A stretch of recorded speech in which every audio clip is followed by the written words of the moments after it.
afternoon. I'm Sean Yao and this is One News Now. Southeast Asian leaders have discussed the COVID-19 response and post-pandemic economic recovery in the region during the virtual 36th ASEAN Summit. To give us the details, we have Maricel Halili reporting to us live from Mandaluyong. Mase, what specifically did ASEAN leaders mention today? Sean, for the first time in history, the heads of state did not execute the family photo during the opening ceremony of the 36th ASEAN Summit. Instead, they have attended a meeting virtually due to restrictions brought by the COVID-19 pandemic. President Rodrigo Duterte has virtually attended the 36th ASEAN Leaders Summit together with other ASEAN leaders this morning. The president, who was supposed to be in Vietnam today for the summit, has made his online speech in his residence in Malago. One of the highlights of the summit is the creation of the ASEAN COVID-19 Response Fund. All ASEAN countries have committed to look for ways in collecting funds for the fight against COVID-19. In his speech, President Duterte emphasized the need to maximize trade participation among ASEAN countries. This is not only to ensure steady supply during the pandemic, but to also push for faster economic recovery of countries. The president also said that the government must focus on giving assistance to ordinary workers and micro, small, and medium enterprises. President Duterte also mentioned that the pandemic does not only bring bad news. In a way, pollution in the country has lessened due to imposed lockdowns. It also made people realize the importance of artificial intelligence and e-commerce. He encouraged ASEAN countries to have concrete plans for novel diseases and natural calamities.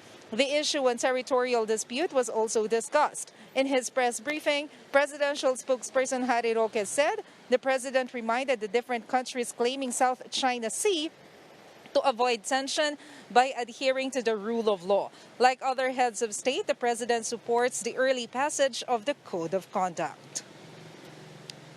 Sean, aside from the issue on COVID-19 and the South China Sea, President Duterte also emphasized during his speech that we should not set aside the problem on terrorism despite our issue on the pandemic. Sean? All right, Mase, you did mention the Code of Conduct that was discussed also when the ASEAN was held here. Did any other ASEAN country, I'm specifically thinking of Vietnam, have any reaction to that and China's incursions in the South China Sea? Based on the press briefing of presidential spokesperson Harry Roque earlier this afternoon, he mentioned that at least 5 heads of state from the ASEAN countries mentioned about the Code of Conduct, that they want to finalize this to ensure that there will be a lesser tension in the issue on the South China Sea. So we still have to see what will be the progress or the development on this matter. Sean? Right, a good reminder to check up on that. Thank you very much for that update, Maricel Halili, joining us live from Mandaluyong. And here are other stories we're keeping our eyes on. The Health Department says the utilization of critical care facilities in Cebu City might reach critical levels soon, with hospitals being overwhelmed with the number of COVID-19 patients in the area. The DOH says at least 55% of ICU beds in hospitals have been occupied, while 54% of isolation beds are being used. New quarantine passes are also scheduled to be distributed to Cebu City residents this afternoon. Each will have a unique QR code and can only be used by one person per household. And at least 20 people were arrested in a protest led by the LGBTQ+ community in Manila. Baghari spokesperson Ray Valmores Salinas insists the group did not violate any law and that social distancing was practiced during the rally. For more updates, follow News 5, The Philippine Star, and Business World online. Visit our website, onenews.ph, for more in-depth analysis. You can also catch One News on the Signal Play app.